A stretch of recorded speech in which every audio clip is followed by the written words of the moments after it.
เสร็จละเสร็จแล้วค่ะ แม่ครับวันเสาร์นี้หนูขออนุญาตไปเขามีรับน้องกันไปดูรับน้องกัน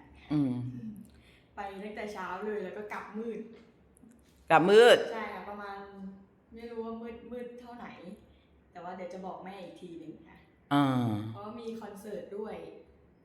หนูจะดูคอนเสิร์ตว่างั้นเถอะใช่ค่ะแต่ว่าหนูคงอยู่ไม่จบงานหรอกเพราะมันน่าจะมืดเกินแล้วถ้าหนูกลับมืดนะรถถนนโล่งๆนะลูกก็ไม่ต้องซิ่งนะขับพอประมาณพอเข้าใจไหมลูกแล้วบ้านเราอยู่ไกลก็อย่าให้มันดึกมาก